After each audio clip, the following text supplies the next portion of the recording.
Good day, friends. Welcome to Our Power is Within. I'm your host, Chasmith, aka Just Chaz, and I'm on a mission to inspire people to take their power back and help people to realize that each and every one of us has a healer within our own self.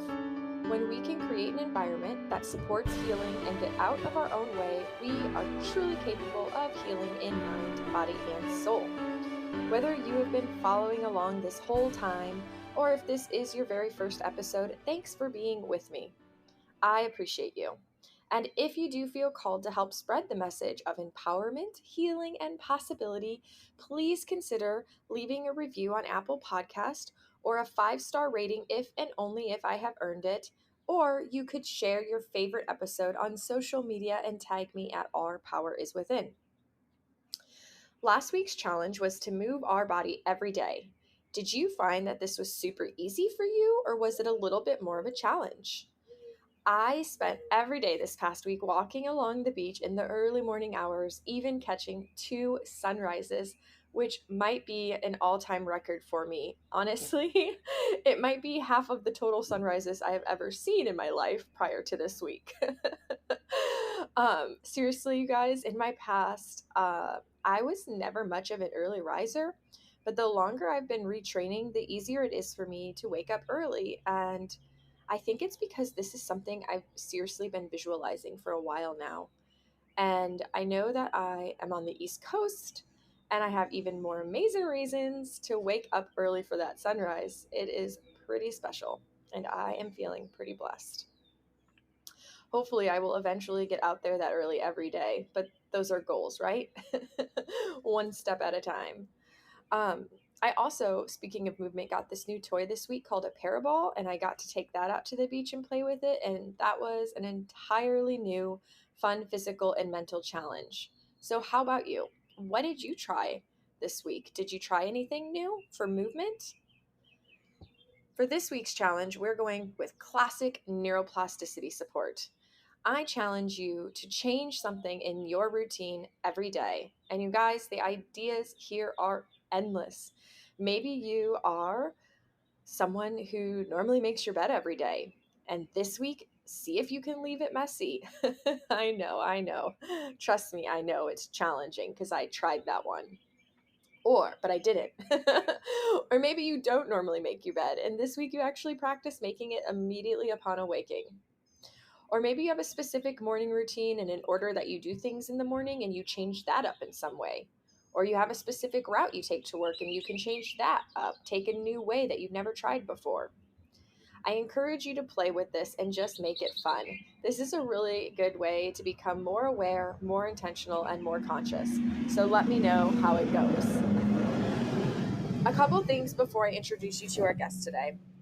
1, I was actually invited to be a guest on another podcast that is in the healing space that has been around for a few years now and is absolutely wonderful.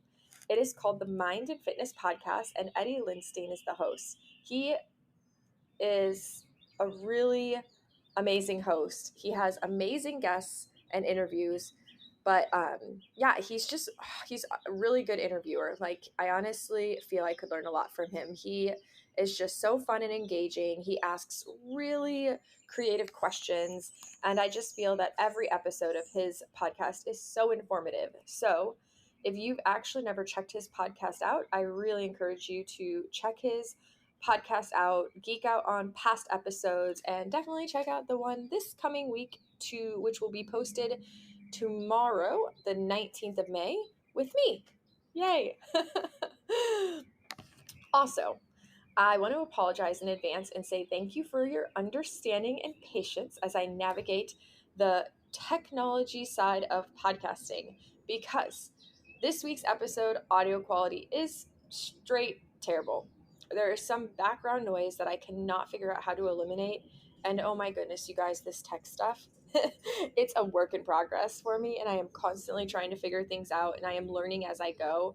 And to top it off, during this interview with our guest, I had a last minute appointment scheduled for house stuff that I could not avoid, and it created a little distraction. So yeah, just once again, bear with me as I continue to navigate the tech world.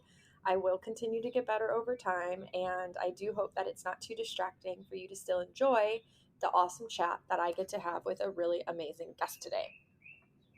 Her name is Krystal Sarasin. What is really special and fun about today is Krystal has been listening to my podcast for quite some time now, and she really manifested this experience. For long before my podcast, Krystal hoped that someday she would be at a place in her healing journey where she would be able to share her story and inspire possibility and hope for other people. And here she is today, sharing that story with all of us.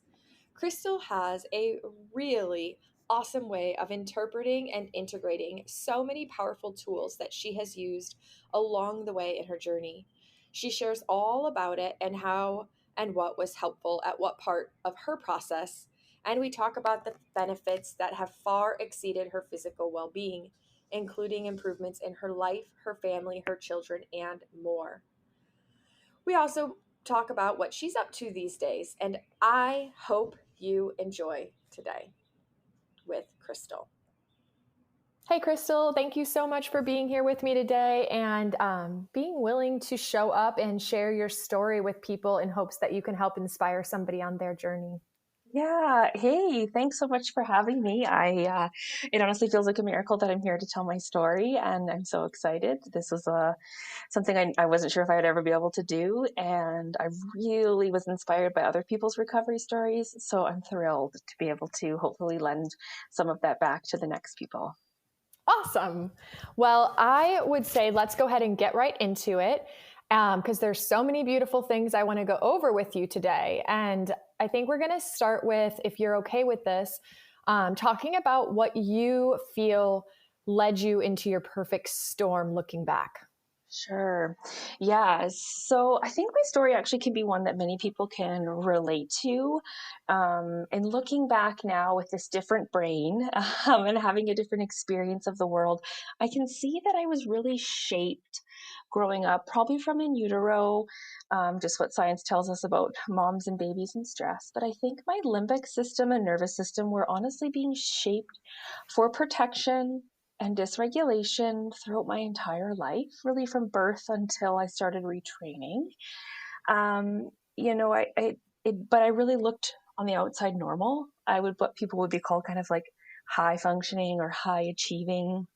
I got good marks and I was competing in sports all the time and I was really, really busy.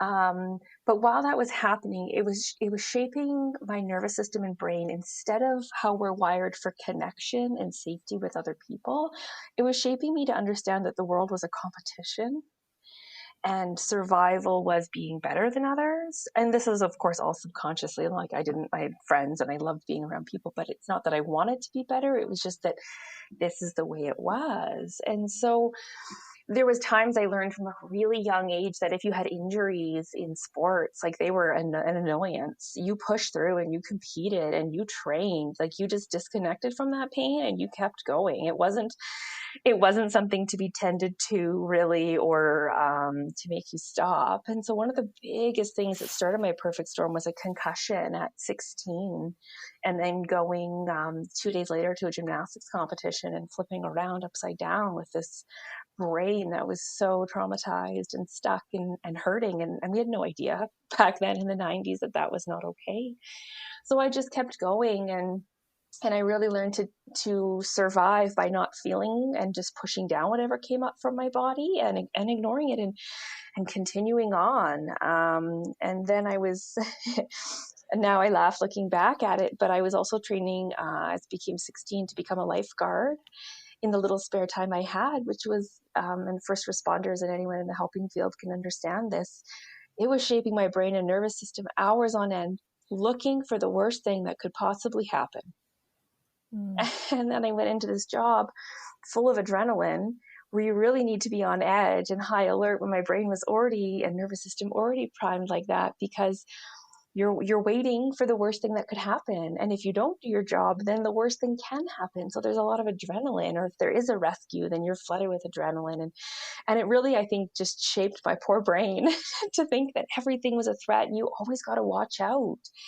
So I continued on in university and work and got married and and had babies. But as Besser Van der Kolk will say, my body was keeping score the whole time, even if my conscious brain wouldn't allow me to register any of it.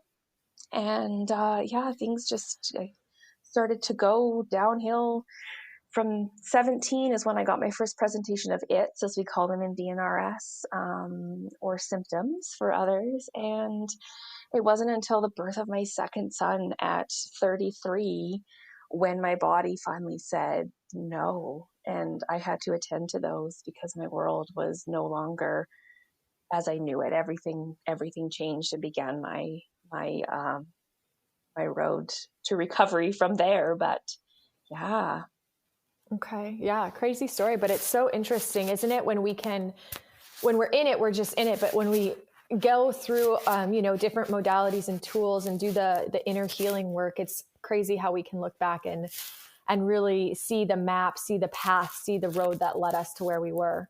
Yeah. Yeah. And I really like that you said it's not about to no fault. It's not a fault. It's not like, oh, I should feel ashamed of myself, or, oh, I can't believe I led myself down this road. It's nothing like that at all. It's with pure love and compassion, because when we're in it, it's all we know, and we're just doing the best we can. Yeah, absolutely. Yeah. Absolutely. And so my guess is that, like most people, when your body finally says no, like, and it's screaming in full force, right? Because it screamed all along the way, but now it's louder. Yeah. When it finally said no at 33, my guess is you took a lot of the traditional, like, Western and or alternative medicine routes and tried to focus from a purely physical standpoint, and then you were led into what is known as DNRS. Yeah. So I took about a year of Western medicine doing the tests and discoveries, and everyone's journey is probably really similar on this, in that, well, your blood work looks fine. You just got this rare thing, so take this medicine. Then I found functional medicine, and I did, 2 or 3 more years of that to find the root cause. And while there was some incredible benefits to functional medicine, and I'm a huge advocate of it. You can't. I couldn't sustain the incredible financial amount that was needed every month for me to stay alive with supplementations and genetic, to help my genetic mutations and all of that stuff. And so thankfully, one of the specialists referred me and said, hey, this isn't everything, but you should check this out.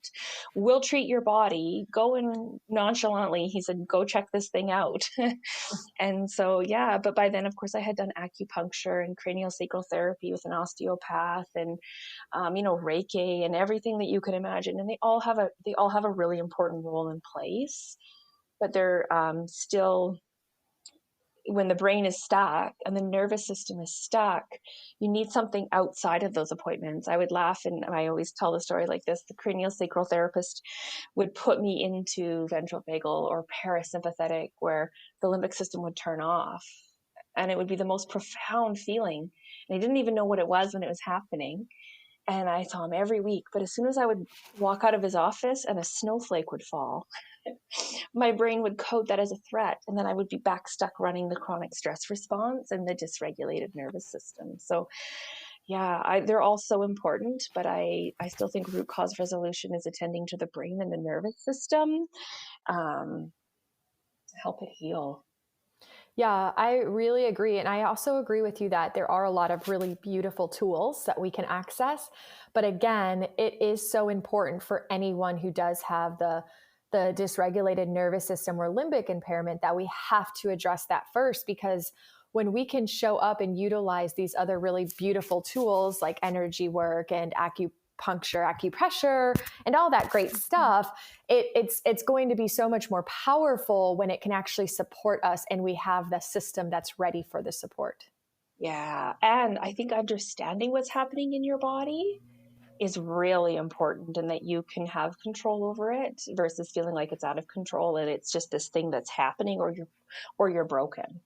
Right. Many of us come feeling broken, whereas this is a place of empowerment, that I can start to reshape my nervous system and my brain. I can help my limbic system feel safe. I can show it safety. That's pretty credible. Yeah, yeah. And I love that you point out that we're not broken, because even sometimes when we hear that we could have limbic impairment, we can think that we're broken. But again, Mm. it's really our brain in all of its brilliance just doing what it knows best to Yeah. protect us and keep us safe. And so all we need to do is essentially teach it a new way of responding to life. Yeah. Yeah. Yeah. Mhm. And so you found DNRS. Luckily, you had a practitioner who was able to steer you in that direction.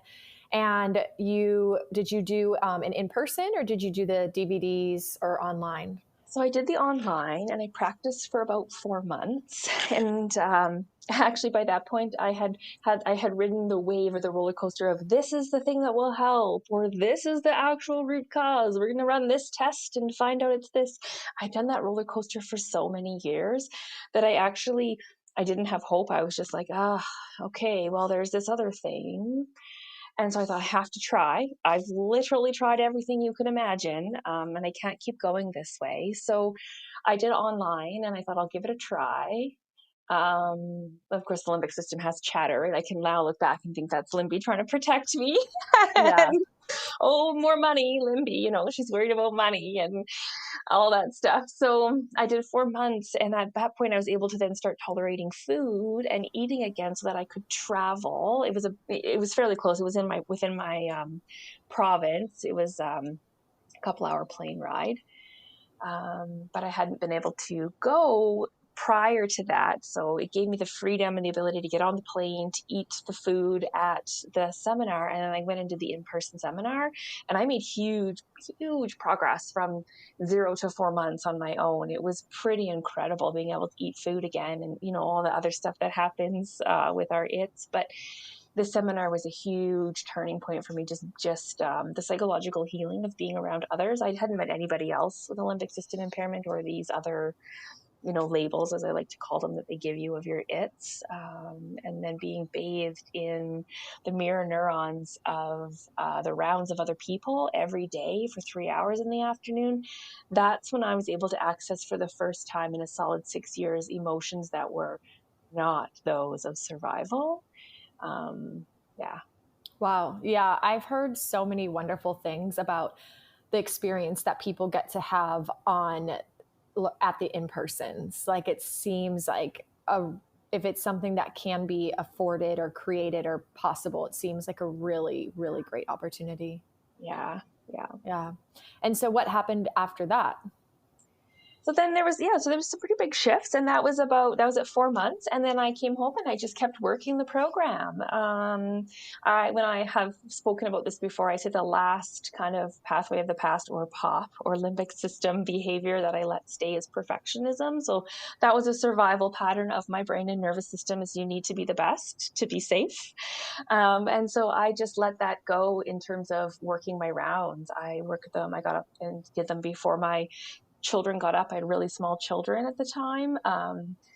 And I got up and did them in the morning at 5, before they got up, sometimes 4:30. And then I did them in the afternoon before bed. And then throughout the day, I was pretty limbically driven in terms of getting better, and scared if I didn't get better. But at the same time, it was the one pathway of the past, or survival protection, that I was okay with knowing that was there. And just, I kept practicing. And I got better and better and better. And it was non-linear, as they tell you it's going to be. It was messy.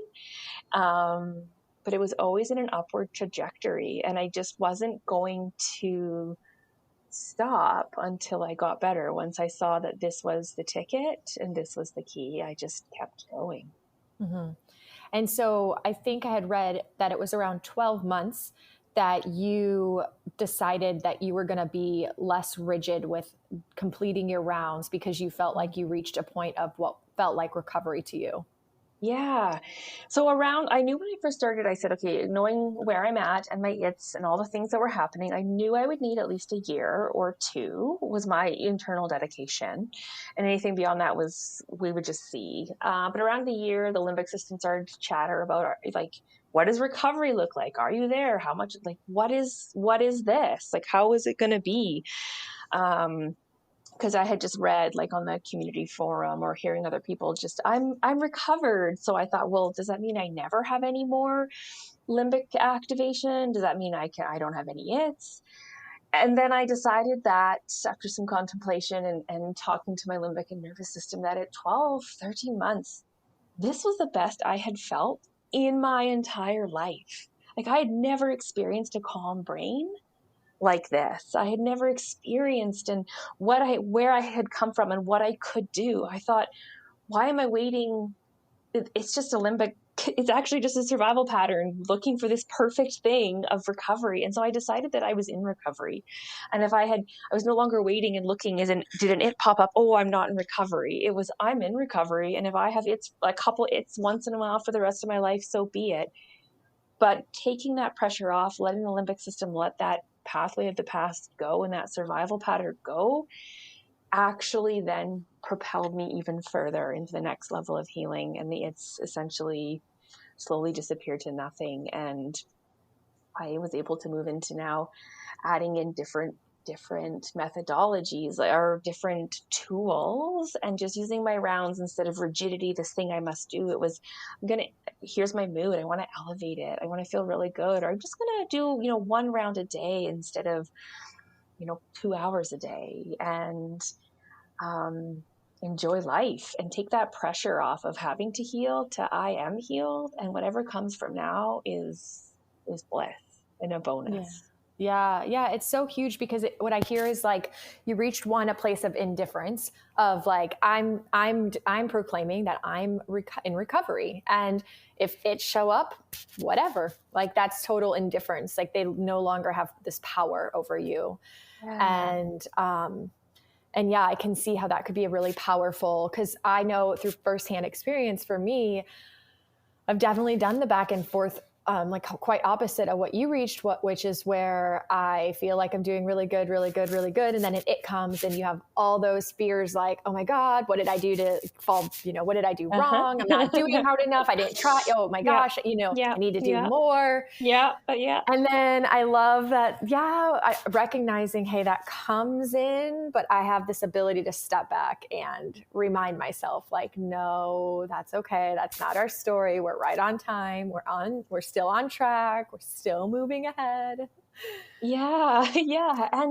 And like I developed this new relationship with Limby too throughout this and towards the end, that just if she would check in to be scared, because especially as I did more, right? Life opened up and I was doing things with my children and I was back to life that I hadn't lived in 5 or 6 years. Of course she was gonna check in.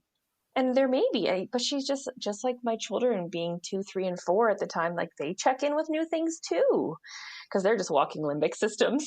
So Yeah. if she checks in, and I just reassure her and help my nervous system know that it's safe and it's okay. And that too, versus being mad at her like I was in the beginning, which is just such a limbic system thing to do, is to be mad at your limbic system. But that just, yeah, almost being like you said, indifferent and okay and accepting and loving of her if she checks in. Like, of course, she didn't kill her off. We just want to calm her. She's going to check in as new things happen in recovery. Yeah. It's a really good way of looking at it. So you started incorporating, you said, some other tools, other modalities. So what kind of other tools were you using, and what drew you into them? Like if you were really feeling really good, what was it that pulled you into exploring other modalities? Yeah. So one of the first things I started actually adding in was EFT tapping, or emotional freedom technique. So for those of you in DNRS, that's against the guidelines I use in quotation, but this is non-processing. Like I wasn't talking about my history or my trauma, but rather when big emotions would come up, I had to learn how to sit with, instead of stifle down or literally go for a run to make those emotions go away. I had to learn how to let them come up and move through, because there's a lot of emotions that come up throughout your whole life. But when there is a chronic illness, there's a lot of trauma that surrounds that. So what do I do when these acute bouts come, but I've already brain trained for 2 hours that day? What's another technique? And it kind of just naturally, I found it and I tried it, and it works on the amygdala and it interrupts the neural pathway. And so I would do it when there would just be an intense moment, and I needed to learn how to process some emotions and physically move them through my body. And so it became a really good additional tool, in addition to my rounds. Yeah, I love EFT, and I love it for all the reasons you said. I think that DNRS and any brain retraining is so powerful because it really helps us to learn to have a choice, like teach us that we have Yeah. choice to elevate our mood. And at the same time, like you said, emotions are part of living and we can't always redirect from them. There becomes a point in our journey where we have to be willing to sit with them, to allow them to express and be there. And I think EFT is also the same for me. What it helps me to remind myself, that I like whatever this emotion is or whatever this feeling is, that I still love and accept me and that it's okay and it can be right here and I can be with it. Yeah, because Yeah. those trapped emotions, my whole life of trapped emotions and other stuff, those drive the limbic system. They are stuck in your body, energy in your body, and they can activate the limbic system and dysregulate the nervous system. So if we can be with it and let it out and let it go, it only adds to the healing. Yeah. Yeah. I think of it as I've said this before, but it's kind of like you almost have to treat the emotions the way you would any other trigger, right? Because chemical stuff, there can be chemical trauma, there Mm-hmm. can be physical trauma, and there can be Mm-hmm. emotional trauma. And we do all this incremental training for the physical, Mm-hmm. triggers and the chemical triggers. And so it's really powerful to also train the emotional triggers. Yeah. And as you go through this journey, people can probably relate to as the nervous system and the brain start to feel safe, they're going to actually allow you to bring up, it's going to show you more stuff. Yeah. So that's going to come up because it's actually safe. So then you need to be able to process it. Yes. Yes, Yeah. that's a great point. Because we only our brain, our nervous system, our body will only show us what we're ready to handle. So yeah, Yeah. so you're peeling back these layers and Yeah. allowing more to float. Yeah. Yeah. Yeah. Awesome. So you were using EFT and then tell me about some of the other tools you started incorporating. So I really liked like gentle yoga, working on the nervous system. I did laughter yoga towards the end. And I still pop in once in a while to the group because it's so fun, It is. just to elevate your mood and just you get this little community. But that was a really big when I was towards the end of my official retraining around, 8, 9, 10 months to a year. I really joined in that. Recently, as I still peel back the layers, I did some self-directed TRE, so trauma release exercises, where you're doing shaking to really help let some of that trauma out of the body. Did you find Yeah. it really productive and helpful for you? Because I know I hear a lot of mixed reviews. So I, at this stage, because I have heard when you have chronic illness still in the body, it can be really overwhelming for the nervous system and it's too much and it's not safe. I just did it probably in the last 4 or 5 months. And so I have been retraining at this point for 2 years and I was pretty much it free. And it's more about helping. For me, it really regulates my nervous system to let a lot of that out. But I'm also again, I have the tools of being able to go into a round if I'm feeling dysregulated or really in touch with my body like I've never been before and aware of what a sensation feels like and some self-directed kind of somatic experiencing. Where am I holding that emotion? What happens when I breathe into that? Does it dissipate? And getting to know where that stuff lives. Like I'm still peeling back. I call this the fun stuff now. Usually, I'm still peeling back the layers of the onion. I think every week, my body just shows me more, but it's really rewarding and not as hard as healing the physical body when you're in bed. Yeah. Well, and you've already got so much momentum. Yeah. So yeah, I like to think of it as the onion that never, like it's the never ending onion. There's never, you know what I mean? Like for me, I think of we're all humans having this human experience. So I'm probably going to Hmm. be peeling the onion back to some degree until my last breath, Yeah. because as we're going and moving through life and peeling back layers, there's going to be more that kind of shows itself for us to just elevate to that next level.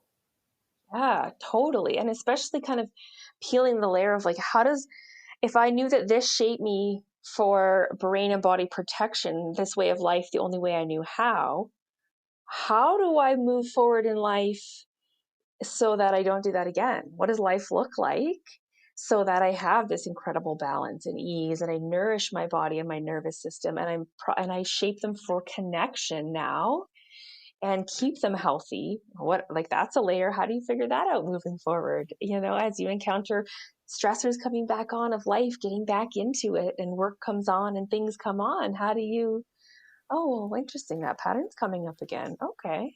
There's one that needs to be healed. Let's attend to that pattern for a while instead of just Yeah. going back into the default, what feels normal. Yeah. Yeah. That's very real. The integration period to go to like learn how to say yes to all the things of life. And can I still, yes, like you said it so well, to be able to still now live the life that doesn't get you sick again, that is in alignment with the life you want and desire to live. Yeah. Yeah, it's a process. It seems though, from what I'm gathering, that you expressed early on that you became like almost a master at just repressing emotion and Mhm. not acknowledging what your body and your mental body was asking from you, and to just push and it seems now that you're actually like through this experience you've gotten really intuitive and really honed in on connecting to that body as a vehicle and just having compassion for it and understanding.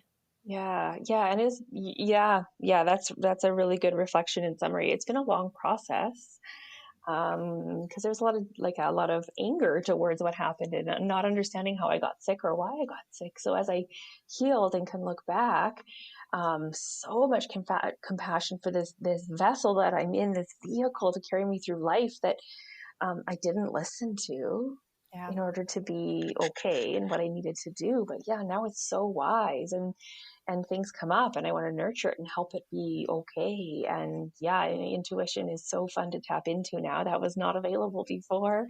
And all of that fun, I never had the ability to have a spiritual connection because you need to be in safety for that, or a connection with my husband or my kids on such a different level when the body is in a different state. Yeah. Yeah. So beautiful. And so you mentioned that um, you had said that you were doing the TRE much later in your training, that it was closer to around 2 years at that point. So Yeah. where are you at in your recovery, in your journey How many quote unquote months has it been? well, yeah, months, years, just kind of where are you at since you started having like that catalyst of moving in the direction you wanted to Oh, go? yeah. So I started February 2019 and we're at March 2021. 2 years. So 2 years. Yeah. Okay, so 2 years. And you're still, what are you, so you, I mean, though you've considered yourself rather recovered around 12 or 13 months, but then you Hmm. continue to do like the additional layers of healing work. Yeah, now I'm doing more of like the emotional stuff, and my nervous system will show me stuff, and really focusing more on my nervous system than my brain retraining. Because the limbic system doesn't respond the same. It's more, I get dysregulated kind of in my body and my nervous system. And so helping it feel safe, I'm moving through deep layers of survival patterning. Like as I transition jobs, my nervous system will show up in procrastination or fear, or not being able what are my survival patterns coming up as I leave safety and security of one and transition to a different career. So doing healing that way on a really honestly different level, but I can use so much of the curious, loving, compassionate self-observer, and then coming back to safety. So many of the basics of the brain retraining I can adapt and use as I go through the healing of the emotions of what happened and the nervous system patterning. And yeah. It's a really good point that you bring up. And I can very much relate. I feel like I also got to a point, and it was a little confusing at first. I was like, well, wait, my brain feels rather calm. I barely ever have monkey mind. Like I feel really calm in my mind. Uh-huh. But now what happened was I started noticing it in my body. That body sensations of nervousness or anxieties started. And it's the same thing in any Mhm. transitions where it's checking in and saying, okay, my body doesn't feel safe now. This isn't my brain. Like this is my body. Mhm. And so that's really Mhm. interesting that you bring that up and explain it so well. So What are some of the tools that you have found to really help you to show your body? Because I know we can't tell our nervous system that she's We safe. We have to cannot. show her. So I do, so I'm obsessed. If anyone's not kind of have, when I say ventral vagal, I'm talking about the polyvagal theory to really understand and befriend your body. For me, that wasn't part of my limbic system retraining. It wasn't in DNRS. I don't know if it is now, but so understanding the nervous system from a polyvagal theory lens, it makes it super easy and understandable. So I try to give it a disconfirming experience from what it had in the past. So awareness of what's the sensation in my body? Why is it so hard for me to sit down and do this work or send this email or make this phone call or talk about my story or what is coming up? And then I try to just use curiosity and peel back the layers. Well, when did I have an experience when I was young that felt unsafe and my nervous system thinks it's there still? Yeah. So I also love reading and do a lot of kind of self work around, like I've read about internal family systems and just reading about how to do that work and how parts of us get stuck in the past and they show up as protectors and befriending them like we befriend Limby and helping our body feel safe when we go to do something new. So I like to do like safety around the new topic. So if I'm going to create like a PowerPoint presentation and teach about something new or have a new client, I calm the nervous system and the limbic system by tapping, meditation, shaking, a DNRS round, do the event, and then I tap again or do an round again. Like I sandwich it if I need to, just like we would training other things or doing sandwich rounds, or do it and then do it afterwards. But just really focusing on that. If I'm having a quote unquote behavior, if there's something coming up, it needs a sense of safety. So show it safety and show it that it's safe now and we're not stuck in the past. We're not 33, we're not 28, we're not 17, we're not 9. It thinks we're there, but we're actually here now and it's safe to do this and I'll help you feel it's safe. And Yeah. and understanding my attachment and understanding of relationship with other people and reaching out for help and knowing that it's okay to have help with other people. Absolutely. And just repatterning everything and just being curious with everything that comes up.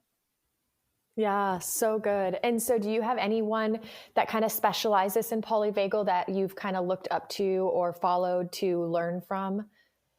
So Deb Dana brings polyvagal theory into therapy for therapists. And so I really worked with my clients on that as well, but also just for myself working through all that. She makes it, you can listen to her on podcasts or her books or anything. She makes it really accessible to people. And Irene Lyon is amazing too. She just really helps you understand that trauma is not what we think it is, and trauma is how the nervous system holds it, and that we can be reshaped and repatterned. So those two are huge in terms of making it accessible and learning and applying it to our own lives. That's awesome. Yeah, I don't know if you've ever heard of Sarah Baldwin, but she's been a Ah, huge help for yes. me on this leg of the journey for me. I love her work. Yeah, and she just is so nurturing and just makes you feel accepted and seen and Yeah. understood. Um, Oh, that's so I great. like the sandwich thing you said. I think the way she kind of explained something too that we can do is like break whatever the nervous system is kind of frantic about. If we could break it up into parts and pair it with something that's really co-regulating, Yeah. so if you have to do Yeah. something and you can do a part of it, and then whatever's co-regulating, maybe you need to go out and be with nature, or you need to call a friend that you feel really safe and comfortable with and have a 5-minute check-in, or you want to yeah, like any tools. So I like you also, I love incorporating any of the spectrum of tools, whether it's a heart coherence meditation Mm, or doing a round, yeah. because that is super powerful form of mood regulation and feeling safe. So yeah. Yeah. Yeah.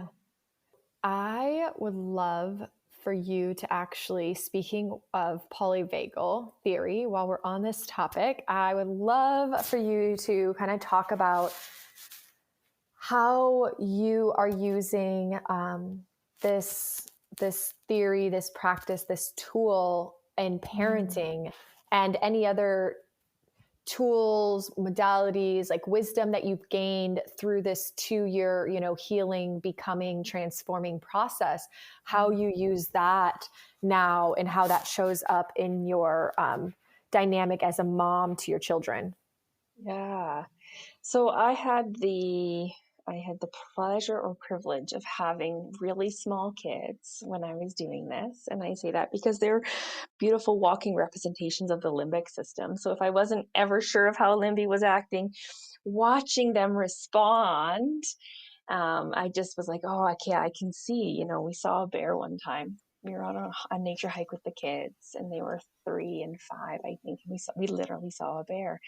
And so we got away. Everything was well. But my 3-year-old checked in, just like we know that Limby will check in when there's something new or scary, incrementally, maybe all the way from the afternoon until bed. So there was a bear.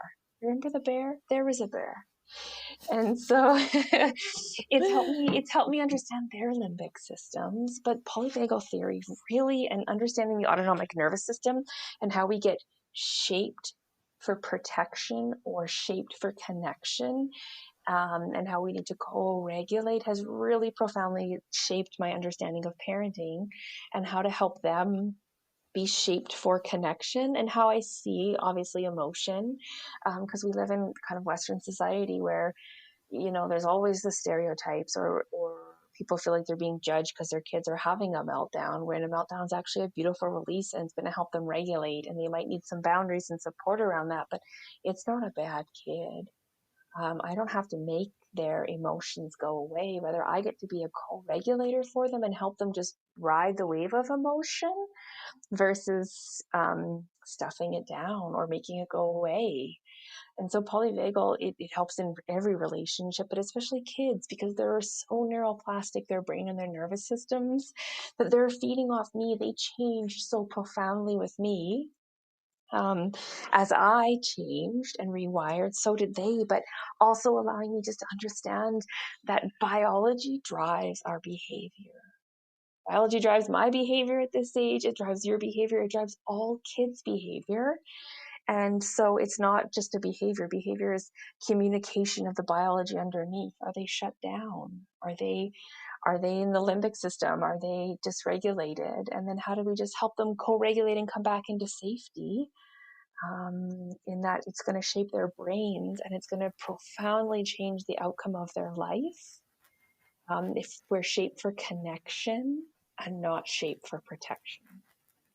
Yeah. And so, what a beautiful gift, because when you first entered into this world of DNRS, that you were kind of like, I don't know if it's going to work. I've tried everything, but I'm going to do this. You probably had like no idea it would be like this catalyst that led you down through this 2 year journey that would be so transforming in so many ways, that it would actually shape your children and how you showed up as a parent and a mom and a spouse and all these other beautiful things.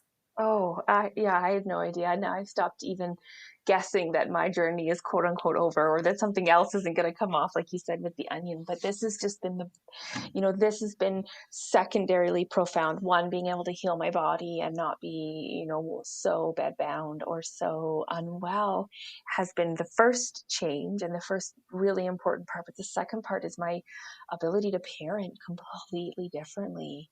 It's just been so amazing, and it changes how you see the entire world, and it changes how you see everyone's behavior, and it's just such an incredible gift.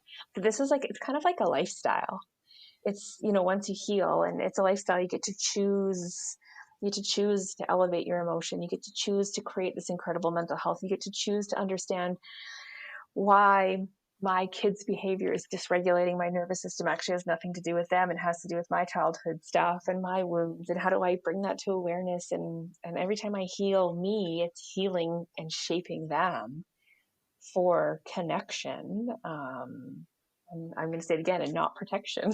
Yeah, I mean, it's such a beautiful gift, because you making a choice to like heal yourself, it's literally changing the Oh, trajectory, of the generations to come, because rather than just passing this behaviors and patterns of limbic impairment down into your children and then having them become so sick at 33, you're literally getting to help imprint these new really beautiful positive behaviors and help mold them to not have to suffer in the same way or go through the same hardships. And then that also has a domino effect outward into the whole world.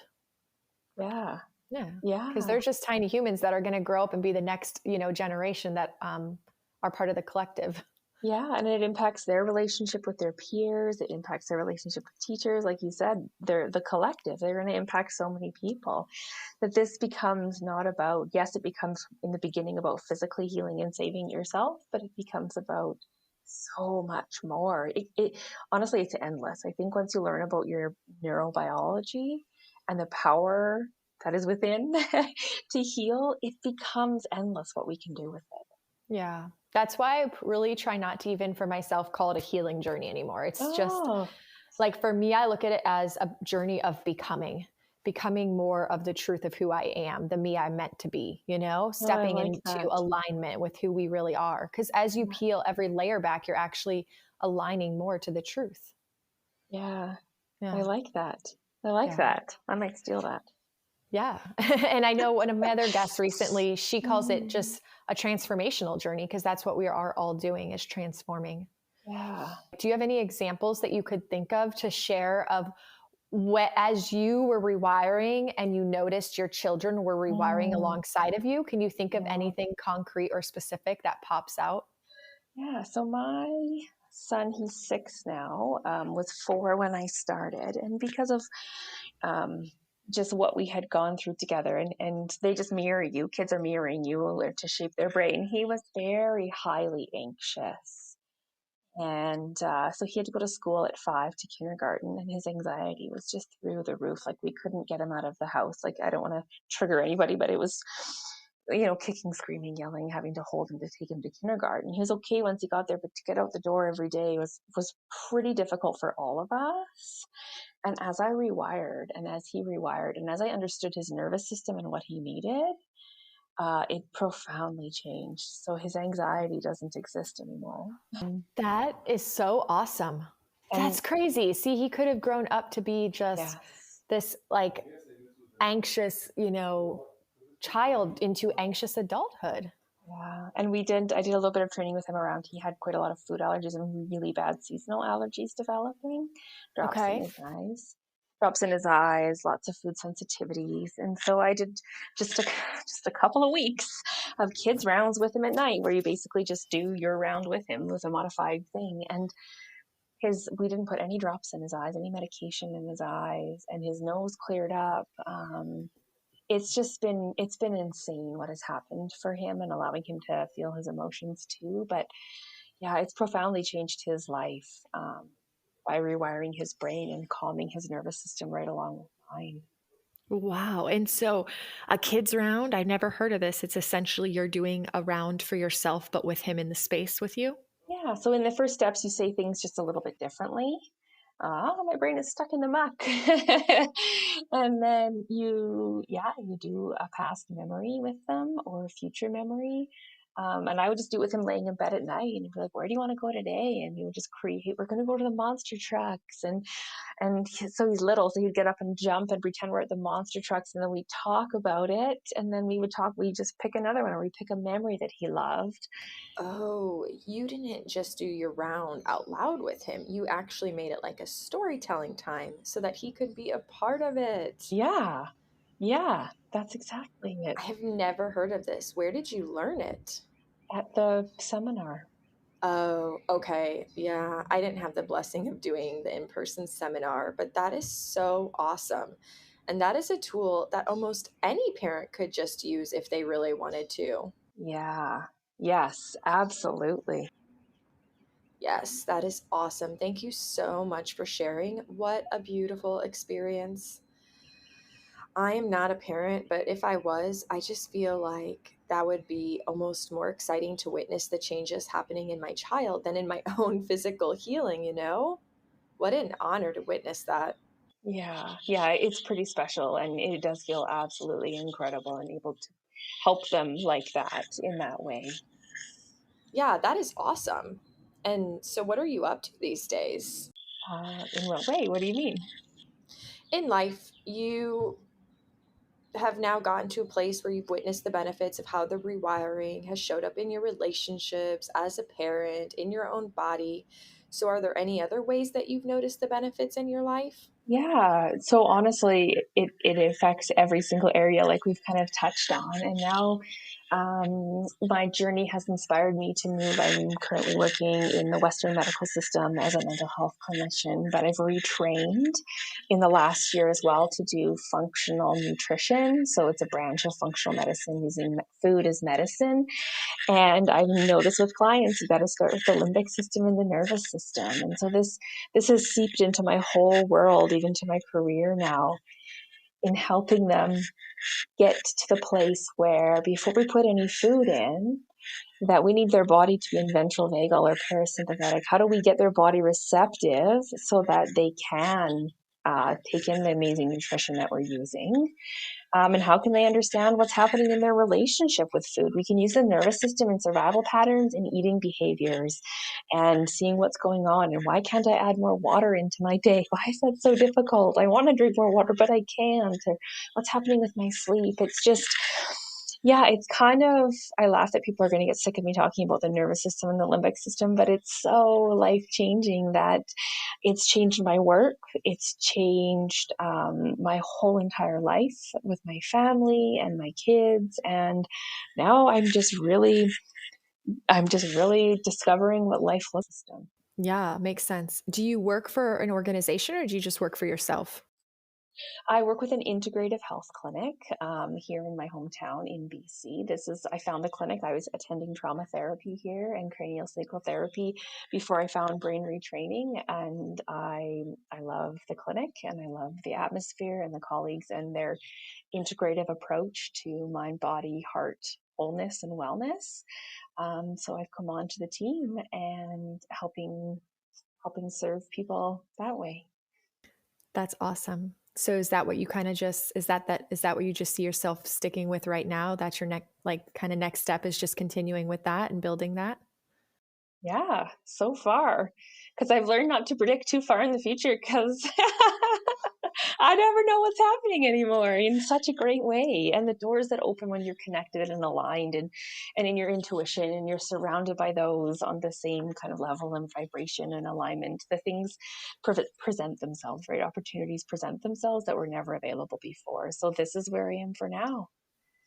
Yeah, yeah, and when we're not too busy pushing Yeah. against the universe, it will we can the universe can provide and we can start to pull opportunities in. Yeah, which is amazing. Yeah. It's so true. Yeah. And so what do you feel like for anyone who's listening, what was your I guess I don't want to use the word struggle, but like just to Mm, kind of help people connect to you, you know? So like if they're out there and they're struggling with this or that and they're like, I'm all alone, like what do you feel like mm. was struggling for you to get through, but that you got through anyways to give people hope? Like what was the challenging part of it all? Oh, the nonlinear part of your recovery. And so of course the limbic system chatters in, and when you have days that are not as good as the day before and you have an increase in its as you change your brain, yeah, it totally there was a long time of mine where I did feel isolated, not really knowing anybody and not connecting, and Limby saying, "You don't need anybody, you can do this yourself. You should do this yourself." um, yeah, is that everyone's journey looks different, and it's okay that it's not like that it's all over the place, and it's okay to have tough days. It's you're still going in the right trajectory and just keep going. One of the things that got me through was something I learned at the seminar that I would just keep saying to myself when Lindy was having other discussions with me about what's happening, was that you could be one round away from a miracle. And so don't stop. So I would just do, okay, well, maybe this is the one. This is the one round. And I just kept going. because you don't want to stop if you have just one round left. I love it. That is awesome. Great advice and so, so true. Mhm. Other than the parenting aspect and the way you've gotten to witness Mhm. the positive benefits of your children, through your rewiring experience, what do you feel like is the greatest gift in all the pain you had to go through for the first 33 years? Mm. Oh, just um, like the awakening, the alignment that I'm not even the same person I was 2 years ago. I don't think I ever knew myself. Never had that safety to go inside and know who Krystal is and what she wants. And so there's the gift. I can't label it down to one. It's just been so profound. And I wish at the time going through, in the darkest of days that you want to stop, I wish that you could know the ending before you go into it, because I don't want to say that I would do it again, and I don't want to say that it was worth it, but I'm so happy that I didn't go until 50 or 60 and that I did it at 33, 35 I started, 36, retraining, so that I have my whole life ahead of me, um, and not looking, it happened the way it was supposed to happen. And it really has just profoundly changed my life in every area. And I'm still getting to know who I am. And it's so great.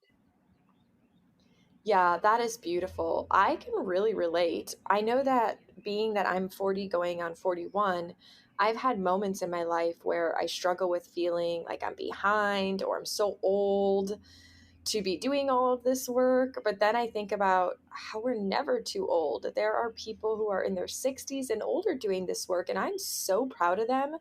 So I've had to really reframe.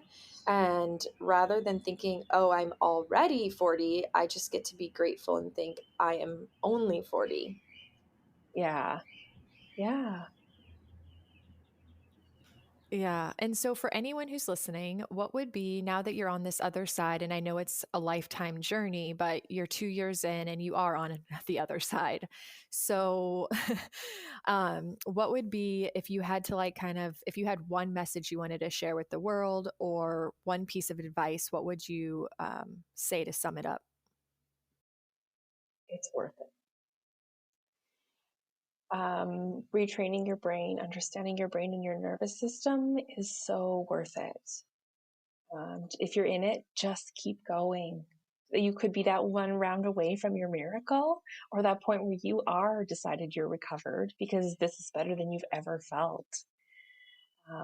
And if you haven't decided and you're wondering, what is this thing I hear people talking about all the time? It's worth it on so many levels. You don't have to be like many of us were in the place of bedbound or so unwell. You can do it if you want to elevate your mood and have incredible fluidity to your brain. You can do it to benefit your parenting, your relationships. You can do it just because you want to feel good. And sometimes the commitment that you see in terms of neuroplasticity and reinforcing those brain pathways can be scary and off-putting, but I've seen people do less than an hour a day, and I've seen people do more than an hour a day, and everyone's brain is different and everyone's situation is different. But this is the most profound work and will heal any downstream symptom that your body is having, because the body has the most incredible power and will to heal when we give it the chance. And this is the way to give it the chance. Yes, I love that. And thank you for saying all of that. I think it's so, I know we're all walking our own path, but gosh, if we could like help one person to take initiative to do something like this before they have a perfect storm, before they have reached rock Oh, bottom. And yeah, it goes yeah. so far beyond just the physical realm that you could benefit. It's like, I try to tell people all the time, like, it's not just for you if you're, like people just can dismiss it really easily if they're not feeling all that physical pain. But, again, we're all walking our own path. And then sometimes it takes us to get to that point of desperation. Yeah, unfortunately. Yeah. to kind of tack onto that advice, where would you tell people to begin? Or like, if you just had kind of like, we've obviously already talked about DNRS, start the brain retraining of, I always say whether it's DNRS or maybe you need something more flexible like Vital Side, Yeah. Gupta. There's several types of brain retraining programs these days that are all beautiful in their own way. Yeah. But what is there anything else too that you would be that you're passionate about and encouraging people to explore more along the way? It's been really inspiring as I start to search the internet and go back out into the world, as so many retrainers start to spread the word, like you have your podcast and helping people empower that our power is within, and talking to so many incredible practitioners and people and self-healers, is I just start to see more and more people like Vital Side and others. Someone just sent me a link of someone the other day having these programs to help people retrain, and they're all looking different and they're all based on what their experience were. And I think that I don't have anyone other than like that I endorse per se, but I think that there's so much out there, and just to start to be open and understand that your body wants to heal and that it can heal again, no matter what is going on for you, even if it's just, I want to use in quotations, like just depression or just anxiety. Um, there's so much available that as people have experienced this life-changing work like we have, you can't help but not spread it and help others. And there's got to be something out there for everybody, at all different price points and all different flexibilities and rigidities or not, structures. I think just be open to, open and curious. Awesome. I love it. Is there anything else that you feel like inspired or called to share? No, I think that's it. Just thank you so much for spending this time with me and allowing me to share my story. Like I said in the beginning, this was a far off dream 2 years ago, where I had came from and what I can do now and how I've gotten my life back and more. I had spent many future visualizations, not necessarily thinking about talking on a podcast, but somehow saying, this is my story. And voila, here it is. Yeah. So thank you for allowing me this platform to share and hopefully connect with some others that, gosh, it's so doable. It is so possible. Yes, absolutely. And I just want to acknowledge you and say thank you, because I feel it takes an extreme level of vulnerability and willingness to show up and share your story. So that's really awesome. Thank you. Where can people connect with you? Where can they find you to stay connected? So you can find me at www.bitsbc.com.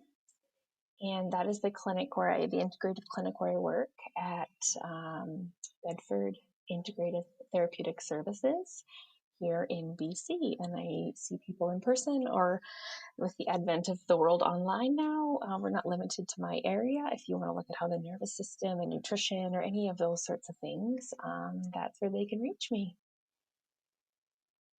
Awesome. And I will put that link in the show notes. Awesome. So I just want to say thank you once again, Krystal. Thanks, Jasmine. All right, friends, that is it for today. Thank you again for being here with me on this journey. If you have a story that you would like to share or a message that you want to spread, let's connect. Also, if you have anyone you want to recommend to be a guest on the show, send me a message for that as well, and I will do my best to make it happen. Don't forget to shake up your routine, and until next time, make this week great.